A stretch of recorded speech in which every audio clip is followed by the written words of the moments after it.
Bueno, como les dije al principio, tengo el privilegio de compartir la palabra de Dios. Es un honor y al mismo tiempo es algo que nos recuerda que tan pequeños somos nosotros y que somos vasijas de barro, portadores de un inmenso tesoro, que es Cristo precisamente, como acabamos de cantar. Así que quiera Dios que al abrir su palabra, ese tesoro pueda brillar desde dentro de nosotros y que muchos que quizás no lo conocen aún hoy lo puedan tener.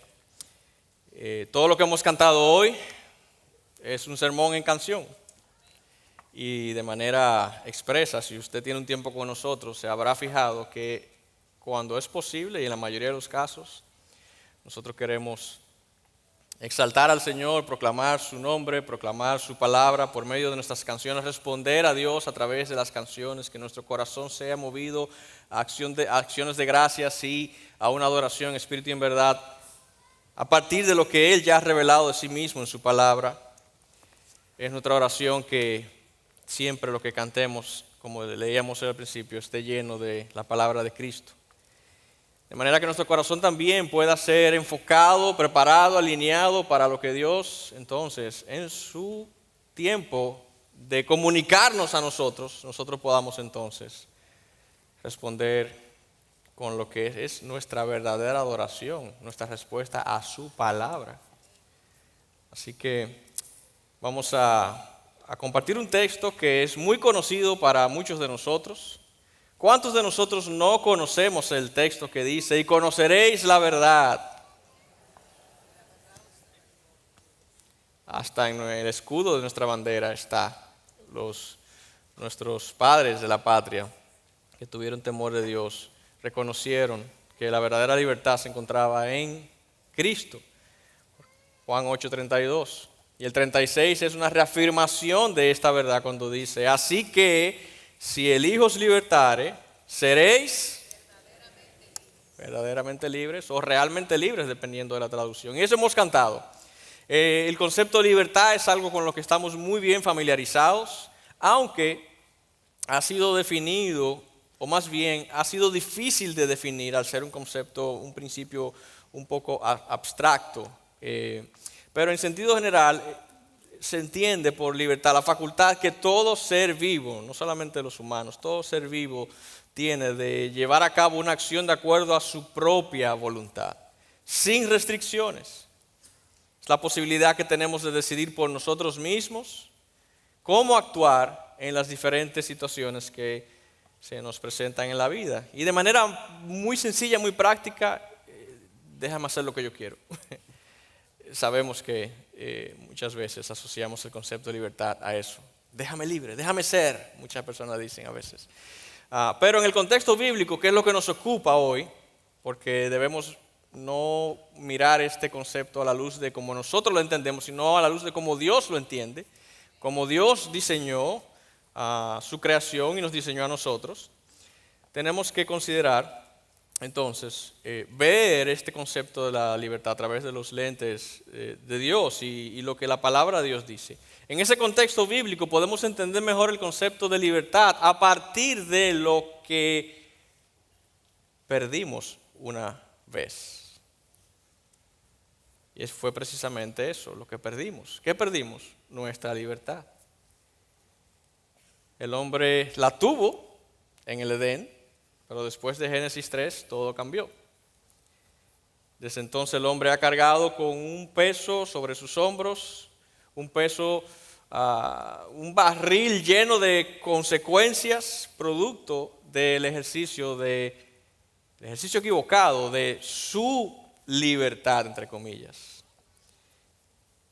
Un ejercicio de su libertad que lo llevó a perder su libertad y parece como un poco contradictorio, pero es la realidad. Pero hoy el mundo, hasta el día de hoy, vemos que sigue proclamando libertad del yugo extranjero, de gobiernos opresores o de tiranías, y son causas nobles y justas, pero el mundo sigue en esto, buscando la libertad, buscando salir de presiones injustas. También el mundo proclama de qué libertad económica, libertad de los mercados, libertad de los padres, libertad de género, déjeme ser lo que yo quiero ser. libertad para cometer toda clase de deseos, producto de la carne, y ahí vemos entonces libertad para poder cometer abortos. Deme la libertad y póngamelo en una ley. Libertad para hacer lo que yo quiero. Eso es más libertinaje, ¿verdad? Digamos. Pero en realidad el hombre, por más que busca y proclama su supuesta libertad, vive engañado, está engañado. Y mientras más proclama esta libertad a su manera y de acuerdo a su propio entendimiento, y no según el plan de Dios, se sumerge más y más hondo en un calabozo de esclavitud. Aún muchos de nosotros cristianos que nos decimos ser cristianos, que hemos profesado una fe en Cristo, decimos y creemos que somos libres. Pero la realidad es que aunque muchos sí lo somos, otros no son verdaderamente libres. También viven engañados, creyendo que son, pero no son. Lo cierto es que en Génesis el hombre perdió su libertad, pero de inmediato Dios prometió restaurar esa libertad. Así que tenemos desde muy temprano en el texto bíblico una libertad perdida y una libertad prometida. El hombre pecó, fue separado de Dios, y desde entonces Dios comenzó a correr su plan para traer de nuevo la libertad. Y en la plenitud de los tiempos, es decir, en el tiempo preciso, Dios envió a su Hijo unigénito con la misión de traer esa verdadera libertad. Y en una pequeña ciudad, como dice la canción, sin renombre, en un humilde pesebre, un día nació la libertad prometida, nació la salvación. Entonces, para nosotros, los cristianos, y según lo que vemos en la Biblia, el concepto de libertad o la palabra libertad es una de las palabras o un concepto a través del cual mejor podemos entender o que describe mejor el significado de la salvación. Y este fue el propósito que Cristo mismo dijo por qué y a qué había venido. Y por qué había sido enviado por el Padre. Desde tiempos antiguos vemos al profeta Isaías, 700 años de aproximadamente la venida de Cristo, profetizando el retorno de esa libertad. Y hay un pasaje, antes de entrar en nuestro texto, pero necesitamos entender esto como parte de toda esta introducción y contextualización hacia dónde vamos. Hay un pasaje que para mí es uno de los pasajes más maravillosos de todo el texto bíblico. Hay muchos, pero ese me gusta mucho a mí.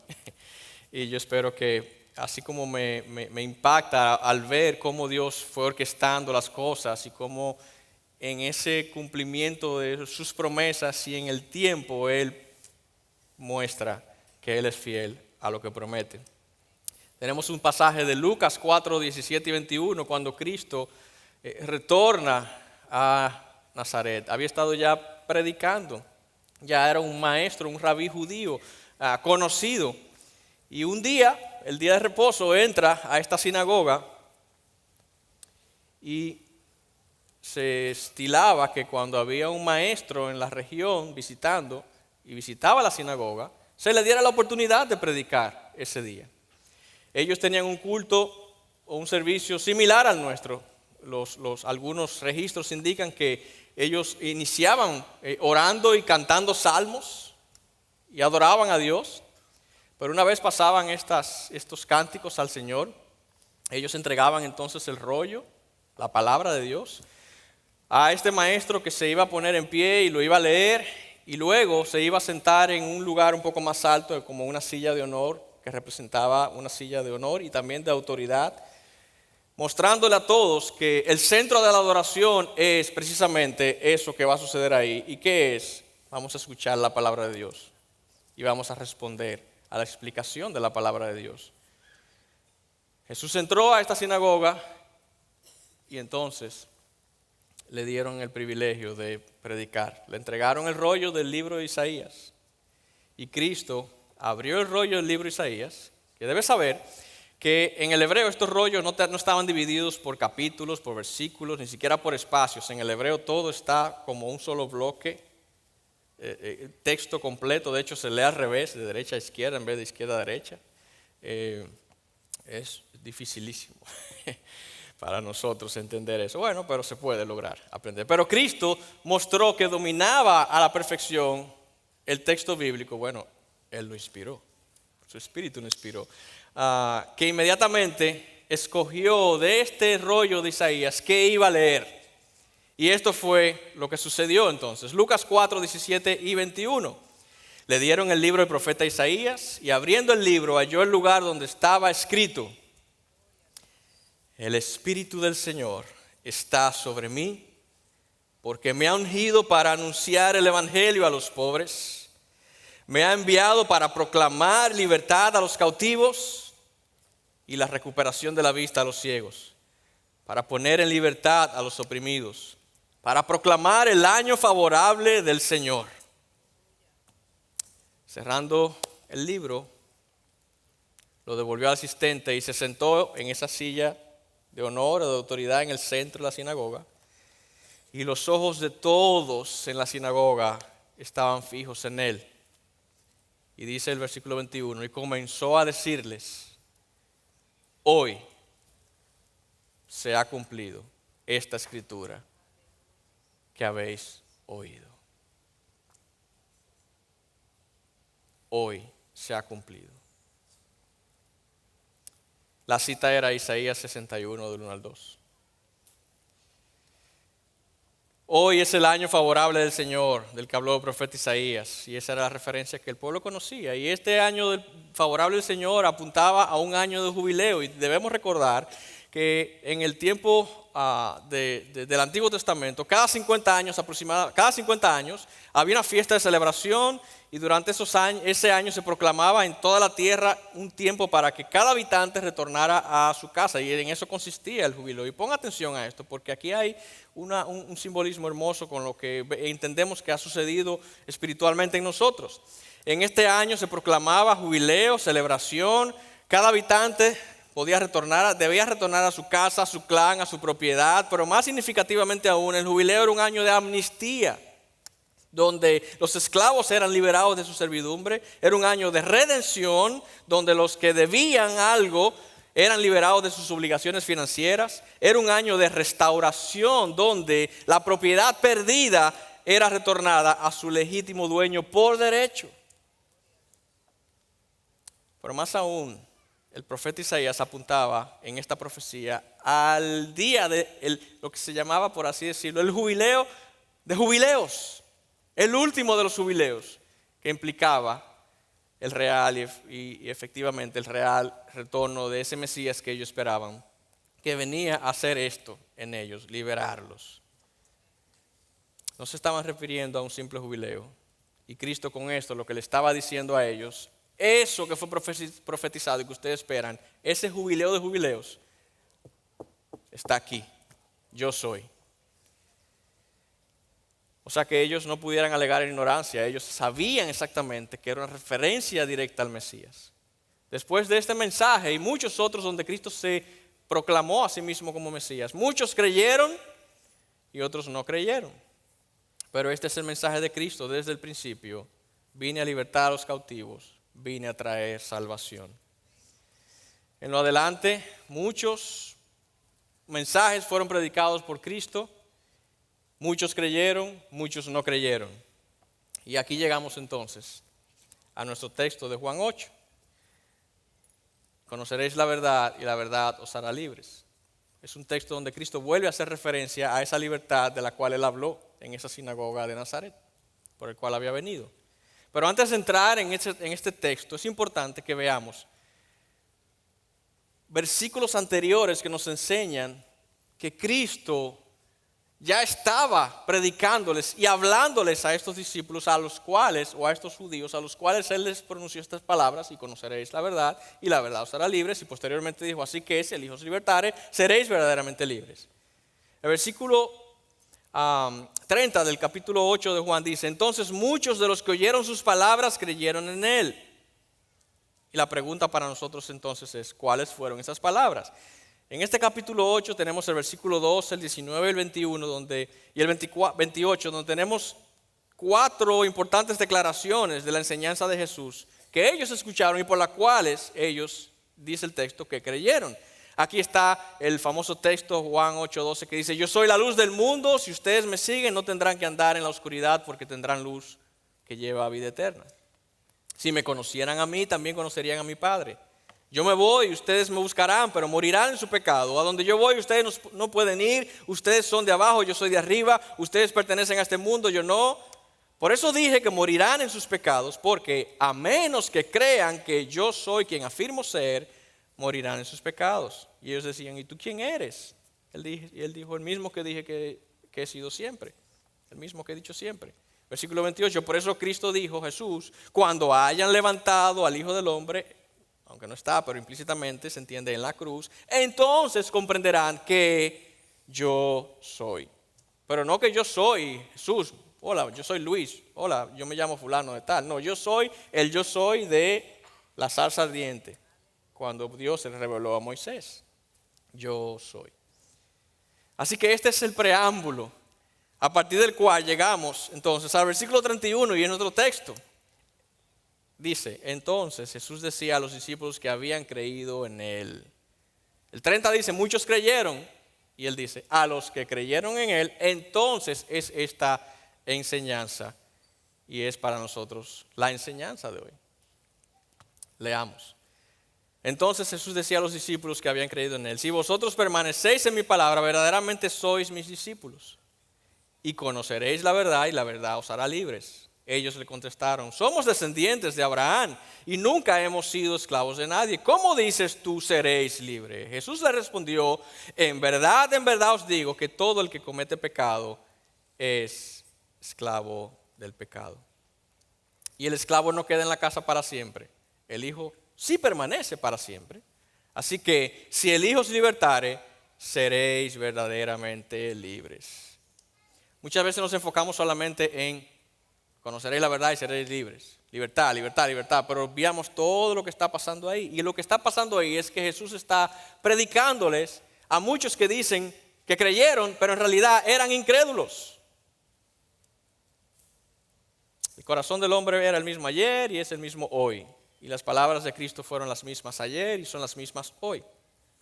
Así que todo lo que hemos creído en este lugar, y aquellos de nosotros que quizás a partir de estas palabras de Jesús vamos a creer, para nosotros es importante entender, y es el mensaje de Cristo, en qué consiste ser libre, cómo puedo ser verdaderamente libre y, ojo, importante, cómo comprobar que soy verdaderamente libre. Porque Cristo estaba probando la fe de ellos. Así que para seguir la lógica de pensamiento de lo que para nosotros parece ser más importante, que en este caso es la libertad, dime, ¿en qué consiste? Nosotros no pensamos en el versículo 31, parte B, sino nos vamos al 32. Conoceréis la verdad y la verdad os hará libres. No nos vamos al versículo 34, donde habla de qué somos libres, sino nos vamos al 36. Si el Hijo os libertare, seréis verdaderamente libres. Pero es necesario que veamos todas estas enseñanzas. Entonces, ¿qué quiere decir ser libre? Y eso es lo que ellos, los judíos, le preguntaron, versículo 33. Ellos le contestaron a Jesús, ante esta declaración de conoceréis la verdad y la verdad os hará libres. Nosotros somos descendientes de Abraham y nunca hemos sido esclavos de nadie. ¿Cómo dices tú seréis libres? Y aquí nos damos cuenta que ellos pensaban que eran libres. Y es algo que yo puedo identificar y es lo que puedo proponer aquí, que Jesús estaba contrastando y mostrándoles que la supuesta libertad que ellos decían tener era en realidad una falsa libertad y que en realidad lo que ellos tenían era una verdadera esclavitud. Así que falsa libertad versus verdadera esclavitud está aquí implicado en este diálogo de Jesús con los judíos. Ellos no tenían libertad terrenal, por lo tanto ellos no podemos asumir que ellos estaban pensando en la libertad terrenal. Ellos, de hecho, es un pueblo que tenía una larga historia de esclavitud, desde Egipto, Asiria, Babilonia, Persia, Grecia, imperios que vinieron, entraron, se los llevaron, lo trajeron, lo esclavizaron y justo en ese momento el imperio romano estaba dominando toda la región de Palestina. Así que ellos no eran tontos ni nosotros, ni Jesús, ni nadie, para entender que el contexto era libertad nacional o política. No. Ellos sabían que Jesús se estaba refiriendo a una libertad espiritual. ¿Por qué? Porque ellos dijeron inmediatamente, nosotros somos descendientes de Abraham, nosotros tenemos por derecho legítimo el ser hechos hijos de Dios, porque a Abraham se le dio la promesa. Ellos tenían un orgullo de nacer con ese derecho y creían que al ser descendientes de Abraham tenían en efecto libertad espiritual. Pero esta supuesta libertad, nosotros sabemos que estaba atada a un sistema de justificación por obras y para ellos por herencia. Luego vemos que a través de la ley de Moisés, todo este pueblo se fue tras el cumplimiento de la ley, tratando de mostrar que podían tener el favor de Dios si cumplían la ley. Estaban predicando con sus hechos que el disfrute de esa libertad y una relación con Dios y el ser llamados hijos de Dios se basaba en que podían cumplir la ley. Ante Dios ellos se sentían justificados por esto. Y su esperanza de un supuesto Mesías que iba a venir no era para liberarlos espiritualmente, sino para liberarlos entonces, de manera terrenal, de la opresión de los imperios, gobiernos, y a instaurar un gobierno y una nación próspera judía. Lo cierto es, hermanos, que su esclavitud espiritual era peor que su libertad terrenal que ellos anhelaban. Jesús les respondió entonces, en verdad os digo que todo el que comete pecado es esclavo del pecado. Y el esclavo no queda en la casa para siempre, el hijo sí permanece para siempre. Pero ¿cómo así? ¿Por qué? ¿Por qué? Pablo en su carta a los Romanos 6:7 nos habla de cuando nosotros obedecemos a la pasión de nuestra carne y sus lujurias y deseos, nos presentamos entonces para hacer tales cosas, nos convertimos en esclavos del pecado. Eso es lo que Pablo abunda a lo que Cristo ya dijo de manera simple: el que comete pecado es esclavo del pecado. Pablo lo expande y dice de hecho que fuimos vendidos a la esclavitud del pecado y que el pecado reina en el hombre y que el hombre no puede decidir por sí mismo. Pero no solamente eso, dice que todos han pecado, todos somos esclavos del pecado. Romanos 3:23, por cuanto todos pecaron no alcanzan la gloria de Dios. Todos hemos pecado. Ahora, el versículo 34, y es importante aclarar, cuando dice todo aquel que comete pecado es esclavo, en el original no está diciendo que todo aquel que peca, porque tú y yo pecamos todos los días. Más bien está diciendo todo aquel que es esclavo del pecado, el que practica, el que vive una vida de pecado, obedeciendo a los deseos y a las lujurias de la carne, aquel que obedece al deseo del pecado, es esclavo del pecado. Todo el que vive en la práctica del pecado es esclavo del pecado. Nosotros que somos cristianos, aun cuando seguimos pecando, ya no somos esclavos del pecado si nuestra fe es genuina. ¿Por qué? Porque ahora somos esclavos por amor o siervos de Jesucristo y Él rompió el poder del pecado en nosotros. Así que no estamos sugiriendo que cuando tú pecas te haces esclavo del pecado. No, si tú vives una vida de pecado, una práctica de pecado, revísate, porque aunque tú digas que eres cristiano, quizás no lo eres en realidad, eres un esclavo del pecado. Y esto es lo que Pablo y Cristo dicen. Esta esclavitud llega mucho más allá, porque no solamente nos hacemos esclavos al pecado y a la carne, sino también al dominio y a las cadenas de mentira de Satanás. Mira lo que Pablo dice en 2 Corintios 4:4. Satanás, el Dios de este mundo, ha cegado la mente y el entendimiento de los que no creen, para que no vean la gloriosa luz del Evangelio, quien es la imagen exacta de Dios, refiriéndose a Cristo, la luz del Evangelio de Cristo. Juan 8:43, en este mismo contexto, Cristo más adelante les dice a los discípulos, aunque no es parte de lo que estamos desarrollando, pero en la continuación de esta discusión con estos judíos que seguían defendiendo su linaje de descendientes de Abraham, dice Cristo 8:43 de Juan: ¿por qué no entendéis lo que digo? Porque no podéis oír mi palabra. Sois de vuestro padre el diablo, no de Abraham, no, ustedes son de vuestro padre el diablo. Y queréis hacer los deseos de vuestro padre. Él fue homicida desde el principio y no se ha mantenido en la verdad, porque no hay verdad en él. Cuando habla mentira, habla de su propia naturaleza, porque es mentiroso y el padre de la mentira. Pero porque yo digo la verdad, no me creéis. De la misma manera que Satanás miente porque es mentiroso y es su naturaleza, nosotros pecamos porque es nuestra naturaleza, somos pecadores. Y esta es la mentira que debe ser contrastada con una gran verdad. Por más bonita, apetecible, linda que parezca la fruta, por más apetecible que luzcan los reinos de este mundo, por más seguridad y bienestar que ofrecen el poder y las riquezas, la obediencia a nuestra carne, que va tras esas cosas, nos revela que somos esclavos del pecado. Y aquí hay una gran verdad, y es una verdad de Dios.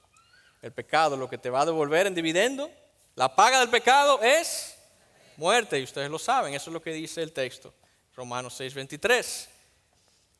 Y Pablo dice que todos hemos pecado y todos hemos muerto. Romanos 5:12. Lo peor de todo, amados hermanos, es que muchos no se dan cuenta de esta realidad. Y es lo que Cristo está tratando de mostrar. Y es lo que hoy Cristo está tratando de mostrarte a ti. ¿Por qué? Porque estamos cegados.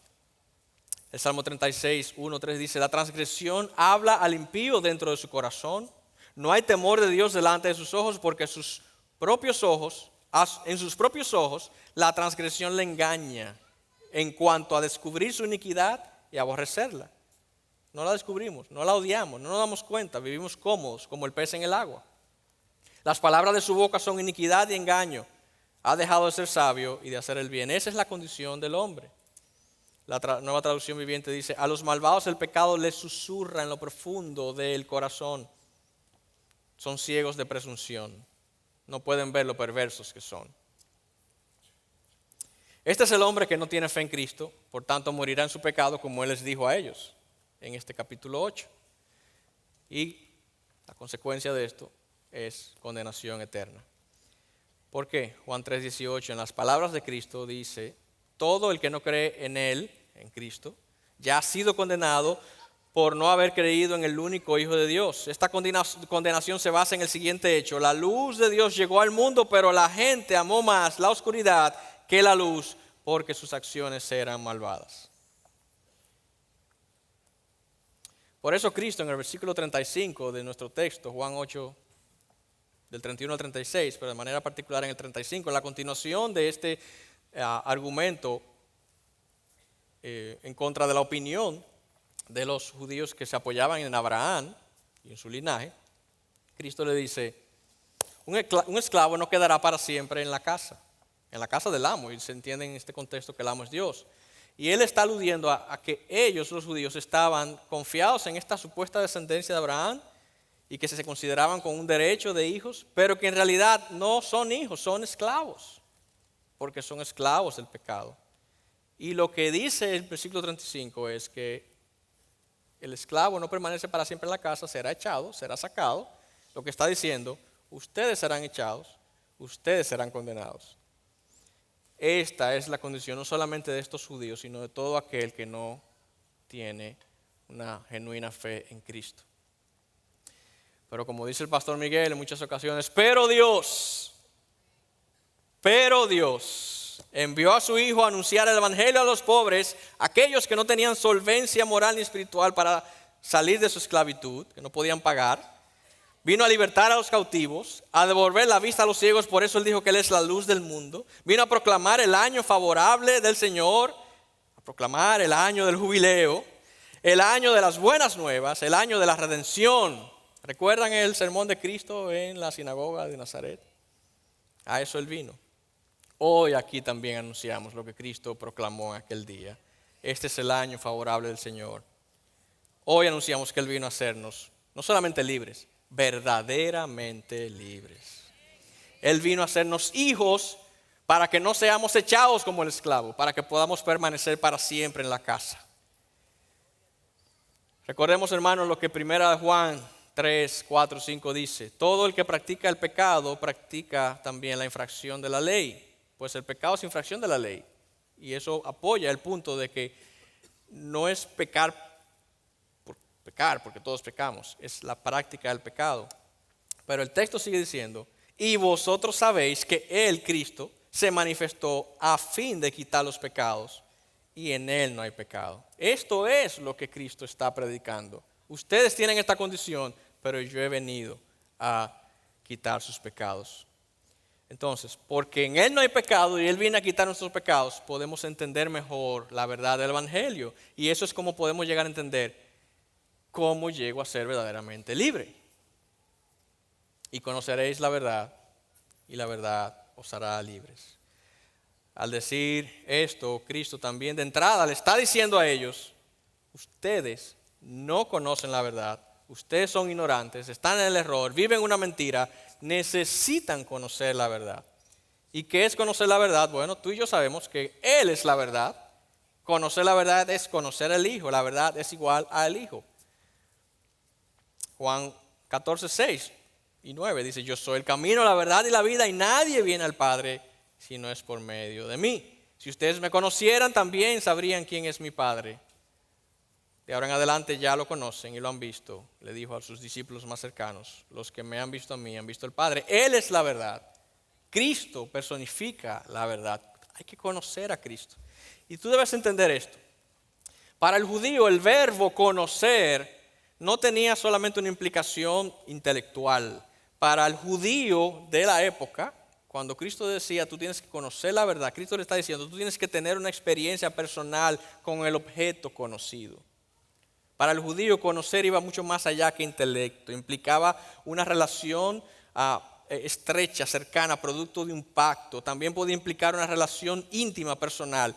Si ustedes se van a Génesis 4:1, cuando dice, y Adán conoció a su mujer Eva y concibió en el texto bíblico, cuando se nos habla de conocer a Dios, conocer a Cristo, está usando el mismo verbo, el mismo término, que se refiere para cuando el hombre conoce a su mujer, entiéndase, cuando tiene una cercanía íntima tal que se hacen una sola carne. Cristo no está proponiendo que nos hagamos una sola carne con Dios, para nada. Lo que está diciendo es, así como el conocer del esposo y la esposa implica intimidad, cercanía, confianza, amor, fidelidad, así tú tienes que conocer la verdad, tienes que conocerme a mí. Y nosotros sabemos que para conocer a Dios, Él ha de revelarse a nosotros primero. ¿Qué dijo Cristo en Juan 17, 3 y 8? Y esta es la vida eterna, que te conozcan a ti, el único Dios verdadero, y a Jesucristo a quien has enviado. Y Él se reveló, porque le dijo al Padre, yo te glorifiqué, hice mi tarea, completé mi obra, ahora glorifícame tú. En esta oración de Juan 17, yo he manifestado tu nombre a los hombres de este mundo que me diste y han guardado tu palabra. Y ahora ellos han conocido que yo vengo de ti. Conocer implica una relación. Pero también verdad para el judío no implica, el sustantivo verdad tampoco es un sentido puramente y simplemente intelectual. Verdad en el contexto bíblico y para ellos, y debe ser para nosotros, se refiere a la sabiduría de Dios hecha norma de vida para la vida diaria. De manera que conocer la verdad es vivir cada día conforme a su palabra. Pero también la verdad es su evangelio. Y eso es lo que hemos cantado hoy, lo que hemos expresado hoy de distintas maneras. Y el evangelio se resume de muchas maneras, pero Cristo lo dijo también así, pura y simplemente. El tiempo se ha cumplido, el reino de los cielos se ha acercado. Arrepentíos y creed en el evangelio. ¿Y qué es el evangelio? Al que no conoció pecado, eso es lo que Pablo nos enseña en este resumen de 2 Corintios 5, 19, 21. Al que no conoció pecado, a Cristo, a quien Dios envió, Dios le hizo pecado por nosotros, llevando nuestros pecados sobre Él en la cruz, que era el peor castigo destinado para los peores criminales de la época. Una muerte cruel, vergonzosa, para que fuéramos, ¿qué? Hechos justicia en Dios, de Dios en Él. Y así por el sacrificio de Cristo en nuestro lugar, porque nosotros merecíamos esa muerte, porque la paga del pecado es muerte. Dios no tomara en cuenta nuestra transgresión, sino que cargara sobre Cristo el peso de su ira y que seamos hallados justificados en Él. Y por esto, en Cristo, Dios nos reconcilió con Él. Conocer la verdad significa que conoces la verdad, la verdadera libertad, que la verdadera libertad se pagó a un alto precio, la sangre de Cristo, y que tuvo un origen, un gran amor, el amor del Padre. Tú debes creer con fe que Dios hizo esto. Tú debes conocer la verdad íntimamente, conocer a Cristo íntimamente y abrazar su sacrificio y su obra en la cruz. Así que si el Hijo os libertare, seréis verdaderamente libres. Tenemos el beneficio de perdón de pecados, somos nuevas criaturas, libres de la esclavitud de Satanás, de la mentira. Ahora no tenemos ignorancia espiritual porque Él es la luz que está en nosotros, somos parte de la familia de Dios. Eso lo sabemos por tantos otros pasajes. Tenemos el Espíritu Santo que nos conduce a su verdad, que nos ilumina, que nos consuela. Ahora somos nuevos ciudadanos del reino. Ahora tenemos un abogado y un sumo sacerdote que intercede por nosotros. Todo eso es parte de la real y verdadera libertad. No la falsa libertad de los judíos, que probablemente puede ser la falsa libertad que muchos pensamos tener hoy. No, porque mis padres son cristianos y yo crecí en una iglesia cristiana. Eso no te hace libre. No, porque yo sirvo en la iglesia. Eso no te hace libre. Yo soy de la IBI. Eso no te hace libre.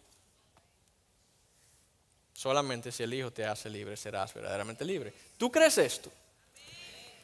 Si creemos esto, entonces necesitamos considerar lo que Cristo les dijo a ellos y está en la primera parte de este texto que muchas veces pasamos por alto. ¿Cómo yo compruebo que soy verdaderamente libre? Versículo 31, y nos vamos un poquito atrás. Dice, Jesús les decía a los discípulos que habían creído en Él, y nosotros dijimos aquí ahora, sí, yo creo. Mira lo que Cristo te dice, si vosotros permanecéis en mi palabra, verdaderamente sois mis discípulos. Entonces, versículo 32, que no sabemos muy bien y que está en nuestro escudo, y conoceréis la verdad, y la verdad os hará libres. Así que, en el contexto de lo que Cristo estaba tratando de comunicarles a ellos y a nosotros hoy, la verdadera libertad es comprobada en nosotros si verdaderamente somos discípulos, verdaderos discípulos. Y la condición para ser discípulo es permanecer en su palabra, ser fieles a su palabra, poner en práctica sus enseñanzas. Aquí hay claramente dos tipos de creyentes, entre comillas. Juan 2, 23 y 25 nos muestra a Cristo antes de este suceso, que dice, debido a las señales milagrosas que Jesús hizo en Jerusalén durante la celebración de la Pascua, muchos comenzaron a confiar en Él, pero Jesús no confiaba en ellos porque conocía todo acerca de las personas. No hacía falta que les dijera, que nadie le dijera sobre la naturaleza humana, pues Él sabía lo que había en el corazón de cada persona. No se trata solamente de decir, sí, yo acepto a Cristo en mi corazón. No necesariamente implica lo mismo para Dios. Eso no es fe, aunque es profesar, es parte de mi ejercicio de la fe. Más importante aún, yo tengo que considerar esto. Lo que el Evangelio le llama creer es igual a una inseparable condición de ser un verdadero discípulo de Cristo. Y esto es lo que Cristo dijo en la Gran Comisión.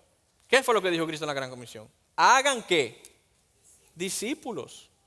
No dijo hagan profesores de fe, aquellos que profesan fe. Hagan discípulos. Y para ser discípulo hay que profesar la fe. ¿Cómo? Prediquen el Evangelio y enséñenles a guardar todas estas cosas. Eso implica permanecer en la palabra. Así que no hay verdadera libertad sin conocer la verdad, y la verdad es Cristo. No hay verdadera libertad si Cristo, quien es la verdad y el único verdadero Salvador, no nos hace libres. Y no hay verdadera libertad si yo no permanezco en su palabra. Y no hay verdadera libertad si no soy su discípulo. Así que, amado hermano, el concepto de permanecer, que está muy bien definido y explicado en Juan 15, y te lo pongo de tarea, cuando Él se presenta como la vid verdadera y nosotros, ¿verdad?, los pámpanos, enseña que hay que permanecer pegado del tronco, es Cristo, porque solamente permaneciendo en Él podremos ver frutos, no solamente de buenas obras, sino fruto de ¿qué? De arrepentimiento, fruto de que verdaderamente somos cristianos, frutos que revelan que ya no vivimos en esclavitud al pecado, sino que vivimos en libertad por la gracia de Dios y que estamos ahora trayendo gloria a Dios con nuestra vida. Nada podemos hacer alejados de Cristo, y Cristo le está diciendo a ellos, tú crees en mí, tú tienes que permanecer en mí. Solo así tú serás verdaderamente libre. Entonces, ¿cómo estamos? Me gusta la idea de ser libre. Me gusta la idea de que Él es el que me puede hacer libre. Entiendo el Evangelio, lo creo. Y ahora, no hay verdadera libertad sin evidencia de frutos. Ahora, no confundamos, hermanos, que estamos diciendo que la salvación es por medio de los frutos, porque haríamos el sacrificio de Cristo en vano, estaríamos diciendo que es por obra. No. Si tú tienes una fe genuina en Cristo, tú tienes salvación inmediata como el ladrón en la cruz. y no tuvo tiempo para mostrar frutos. Su fe fue genuina, recibió vida eterna, recibió salvación. Y la puedes tener tú. Pero cuando confesamos a Cristo, cuando mostramos que verdaderamente ya el pecado nos reina en nosotros, entonces comenzamos a producir ya no un fruto de la carne, sino un fruto de que hemos sido renovados, que el jubileo ha venido a nuestra vida y que ahora producimos frutos espirituales. Así que si tú no te vas inmediatamente a su presencia como el ladrón, una vez habiendo confesado a Cristo, tienes días, semanas, meses, años por delante para mostrar que tú verdaderamente eres libre. Y ese es el llamado cardinal para nosotros hoy. Para aquellos de nosotros que hemos creído, pero para aquellos también que hoy están diciendo, por primera vez creo. Cristo les dice a los que creyeron en Él, si vosotros permanecen en mi palabra, entonces son verdaderamente mis discípulos. Y el ser discípulo implica que vas a conocer la verdad porque vas a tener una relación cercana, vas a aprender de tu maestro, vas a guardar su enseñanza, la vas a poner en práctica, vas a permanecer caminando en ella. ¿Recuerdan lo que era el concepto de verdad para los discípulos, para los judíos? Sabiduría de Dios aplicada a la vida diaria humana. Si conoces esa verdad, la vas a poner en práctica en el día a día. ¿Qué dice Dios? ¿Cómo puedo vivir según la sabiduría de Dios? Eso es conocer la verdad. No quiere decir que un verdadero discípulo no es tentado. No quiere decir que un verdadero discípulo no cae. No quiere decir que un verdadero discípulo no falla, no peca. Sí, hermanos, fallamos, caemos. Lo que sí quiere decir es que si tú eres un verdadero discípulo, y esto lo vemos en el resto del texto bíblico, si tú eres un verdadero discípulo, tú te vas a levantar. Si tú eres un verdadero discípulo, tú vas a volver al camino. Si tú eres un verdadero discípulo, tú no andas en una práctica de patrones de pecado. Puedes pecar, pero tu práctica no es hacia el pecado, sino hacia las obras del Espíritu, a las cosas de Dios. Si tú eres un verdadero discípulo que cae, te vas a poner en pie porque su palabra que está en ti te va a confrontar y su Espíritu te va a dar convicción de pecado. Y vas a poner en práctica lo que ya sabes. ¿Y qué es lo que sabes? Que tú eras antes un esclavo, tú estabas muerto, tú estabas ciego, pero ahora tú ves, tú eres libre y tú has sido perdonado. Y que te han sacado de un hoyo de perdición. Tú vas a recordar lo que has aprendido de su palabra y eso es caminar en su palabra. El día que caigas, el día que te tropieces, vas a hacer un recorrido desde la cruz y vas a pasar por la tumba vacía y vas a mirar a la diestra de Dios Padre y vas a recordar todas las promesas que están para ti. Yo estaré con vosotros todos los días hasta el fin del mundo. Y vas a recordar también que ese que te salvó, amén, que ese que te salvó y te hizo verdaderamente libre va a volver, va a regresar. Y ahora toda esta lucha con este cuerpo de muerte, como dice Pablo, va a cesar. Y entonces disfrutarás la real y verdadera y eterna libertad de un nuevo cuerpo glorificado, siendo como Él por toda la eternidad. Si eso no es verdadera libertad, yo no sé cuál libertad tú quieres encontrar en este mundo. No existe. Solamente si el Hijo te hace libre, eres verdaderamente libre.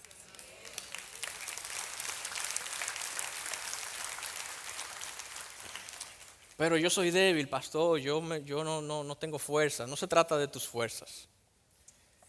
Si el Hijo te libertó y eres verdaderamente libre, tú no perseveras porque tú eres fuerte, tú perseveras porque Él es fiel. No es que perseveramos porque yo soy fuerte, sino porque Él persevera en su pacto.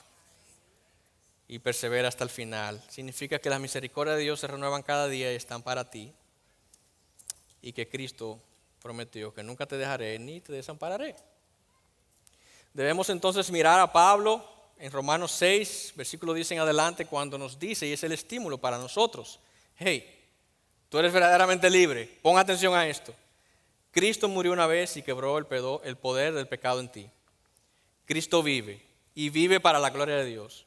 Tú no consideres, nosotros no nos consideramos muertos al poder del pecado. Nosotros nos consideramos muertos al poder del pecado y vivos para Dios por medio de Cristo Jesús. Por lo tanto, no permitas que el pecado controle la manera en que vives. No dejes que ninguna parte de tu cuerpo se convierta en un instrumento de mal. para servir el pecado. En cambio, entrégate completamente a Dios, porque antes tú estabas muerto y ahora tienes vida. Así que usa tu cuerpo para glorificar a Dios. El pecado ya no es tu amo, tienes un nuevo amo que no promete muerte, promete vida eterna. Y esa es la libertad en la gracia de Dios. Hermanos, cuando Cristo confronta a estos judíos acerca de su fe, si es genuina o no, me hace pensar en los tiempos que vivimos hoy, donde hay una aparente apostasía. Parecería como que está llegando el tiempo de separar el trigo de la cizaña. Crecen juntos y parecen que son iguales, pero llega el tiempo de la cosecha y Dios manda a recoger y a separar y a echar la cizaña al fuego. Y dice que al trigo llévalo a mi granero. Yo no sé cuál es tu condición hoy, pero verdaderamente el Hijo te hace libre, pero Dios quiere que tú compruebes si tienes verdadera libertad y que pongas a prueba tu fe. Hay dos historias, y con esto voy cerrando en nuestra reflexión este día. Hay dos historias reales de uno que pensaba que era verdaderamente libre y que lo puso a prueba en su vida de discipulado, si era verdaderamente discípulo, y otro que también pensaba que era verdaderamente libre y que era considerado seguidor de Cristo, un discípulo. Dos historias separadas por muchos años, siglos de diferencia. Uno, estamos hablando del primer caso del siglo XVI y el otro caso del siglo I, siglo II. Tenemos aquí al rey Henry Navarre de Francia, miembro de la familia real francesa en el siglo XVI, un reformador o un reformado. Había sido influenciado bajo las doctrinas de Juan Calvino, de Martín Lutero. La reforma había explotado, por así decirlo, y él se había autodenominado protestante y seguidor de Cristo. Había profesado la fe. Pero él era parte de la realeza. Cuando su vida estuvo en juego para librarse de la muerte y para acceder a una oferta que pareció y fue en efecto irresistible para él, le dijeron: tú puedes ser rey de toda Francia. Solo hay una condición: vas a librar tu vida y tendrás poder, tendrás un reinado. ¿Cuál es la condición? Tienes que negar tu fe protestante. Tienes que volver a la religión tradicional de Roma. Tienes que convertirte entonces otra vez para atrás a lo que antes tú eras, de lo cual Dios supuestamente te hizo libre. ¿Qué creen? Él accedió. Él pensó que tenía la libertad de decidir. Él mostró que era esclavo de su ambición, de su pecado, y se fue tras los placeres y deleites de este mundo. No permaneció firme en la verdad. No era un verdadero discípulo. No tenía verdadera libertad. Tenía una falsa libertad y una verdadera esclavitud. El otro ejemplo, Policarpo, uno de los ancianos obispos de la iglesia primitiva, y cuando niño escuchó de los propios labios del apóstol Juan, el que escribió este texto que hoy estamos compartiendo, tuvo el privilegio de ser discípulo de Juan, aún desde la niñez, escucharle y crecer bajo sus enseñanzas. Ya entrado bien en edad, en el año 156 después de Cristo, fue tomado por las autoridades romanas. Se le pidió retractarse de su fe y renunciar a ser un discípulo de Cristo a cambio de preservar su vida. Y él rechazó esta oferta diciendo estas palabras: por 86 años he sido esclavo de Cristo y Él nunca me ha hecho ningún mal. ¿Cómo puedo yo blasfemar y negar a mi Rey, quien me salvó? Con estas palabras, él mismo se entregó a las fieras en la arena que estaban esperando para devorarlo. Y así pasó él, siendo verdaderamente libre de este mundo, a la libertad eterna. Él tenía verdadera libertad. Él permaneció firme en la palabra. Él fue un discípulo de Cristo hasta el final. Él fue trigo, no cizaña. Él demostró en su vida que la libertad que él predicaba y que decía tener era realmente libertad, porque el Hijo lo libertó. Hermano, este hombre, Policarpo, escuchó de los labios del apóstol Juan, que escribió este texto que hoy estamos compartiendo, lo que tú estás escuchando hoy son las mismas palabras. No podemos decir, bueno, así sí es fácil. Él era un niño y él estuvo ahí delante de Juan. Si yo hubiese estado delante de Juan, yo me mantengo firme hasta el final. Son las mismas palabras inspiradas por el Espíritu de Dios. Es el mismo Señor, es la misma fe, el mismo bautismo. Es la misma iglesia que hasta el día de hoy le estamos dando continuidad, o que Dios le está dando continuidad y nos ha hecho parte de ella. Es el mismo evangelio y es el mismo pecado que habita en el hombre. Pecado que Cristo vino a romper en el año del jubileo. ¿Cuál de estos dos hombres eres tú? ¿Henry Navarre o Policarpo? Amén. ¿Cuál de estos dos hombres quieres ser? Amén. ¿Y cuál de estos dos hombres no quieres ser? Henry Navarre. Necesitas creer el evangelio y necesitas entender que ciertamente eres libre. Porque aún muriendo, perdiendo tu vida, la ganarás a los ojos de los hombres. Pero tratando de preservarla de la manera que el hombre la preserva, la perderás a los ojos de Dios. Mi oración es que ciertamente no seamos Henry Navarre, seamos Policarpo. O como él. Y que si tú eres Henry, todavía estamos proclamando el año del jubileo. No ha pasado. Todavía hay tiempo para que tú puedas regresar. Para que la declaración de amnistía pueda beneficiarte. Para que la redención pueda llegar a tu corazón. Y que tú puedas encontrar en Cristo la verdadera libertad. Así que piensa cuáles pecados te tienen esclavizados. Cristo vino a romperlos. Y Él quiere que tú permanezcas en su palabra. Y Él está comprometido a transformarte y a mostrar al mundo que la verdadera libertad se exhibe en aquellos que verdaderamente son sus discípulos. Él quiere que tú seas su discípulo. No solamente que profeses. Y ese es el mensaje final, oculto para muchos de nosotros que nos encantamos con la idea de si el Hijo os libertare, seréis verdaderamente libres. Amén. Si conoce la verdad, seréis libres. Amén. Me lo sé desde chiquito, desde niño. Pero Cristo le dice, sí, pero hay más que eso. Y ese es el mensaje para nosotros hoy aquí en la IBI, en este año. Quiera Dios que nosotros podamos descubrir lo que muchos descubrieron y que fue el mensaje que Pablo proclamó, y con esto cierro, para lo cual Pablo fue constituido apóstol. Y tú vas a comprobar entonces que el mensaje de la libertad consiste en proclamación del año favorable del Señor, jubileo de jubileos, el mensaje del evangelio, regalo de Dios para recibirlo por fe, que trae como resultado luz para los ciegos, perdón de pecados, deuda cancelada, liberación del yugo del pecado de Satanás para servir al Señor y recibir la herencia eterna, para ser transformado por medio de la santificación, permaneciendo en su palabra, porque Cristo dijo, santifícalos en tu verdad, tu palabra es verdad. Esa es mi conclusión. Ahora, si tú me dices, bueno, esa es tu conclusión, ¿no? Yo te lo voy a mostrar exactamente en la palabra de Cristo cuando llamó a Pablo.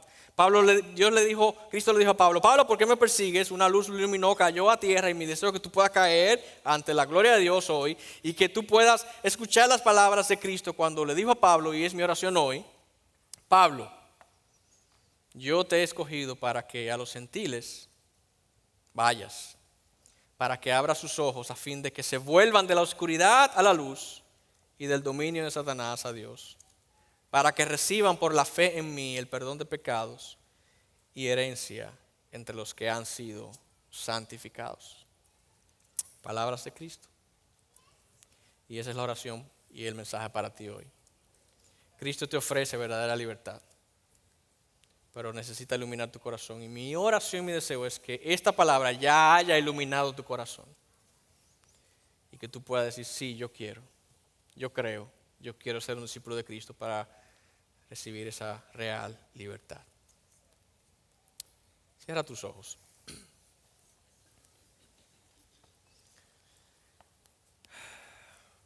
Cristo te hace una gran invitación hoy de venir al altar, venir. Cuando digo venir al altar, no necesariamente que pases aquí delante, sino que vayas al altar que Él abrió, el altar de gracia, para que tú vengas a sus pies. Cristo te invita, y mira lo que Cristo en una ocasión dijo. Quédate con tus ojos cerrados y escucha estas palabras. Cristo dijo: Padre, te alabo, Señor del cielo y de la tierra, porque ocultaste estas cosas a sabios e inteligentes y las revelaste a los niños. Sí, Padre, porque así fue tu agrado. Tú y yo somos niños espirituales que recibimos lo que Dios ha querido revelar. Y si tú lo has recibido hoy, siéntete agraciado, beneficiado, bienaventurado. La luz del mundo iluminó tu corazón y hoy tú puedes entender este mensaje. Cristo a ti te dice: si tú estás cansado de buscar y buscar y buscar, ven a mí, ven a mi altar, yo te haré descansar. Yo te he liberado del yugo del pecado de Satanás para que tú tomes mi yugo. Aprende de mí, que soy manso y humilde, y tú hallarás descanso para tu alma.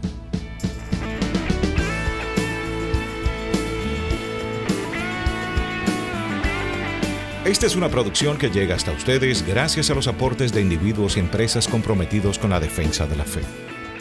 Para más información, preguntas y comentarios, visite nuestra página de internet www.integridadisabiduría.org. En esta página encontrará información sobre la producción de este y otros recursos que ponemos a su disposición, como también las formas en las que usted puede contribuir con la producción de programas como estos. Les invitamos nuevamente a visitar nuestra página de internet www.integridadisabiduría.org. Será hasta la próxima, cuando nos reencontremos en su palabra.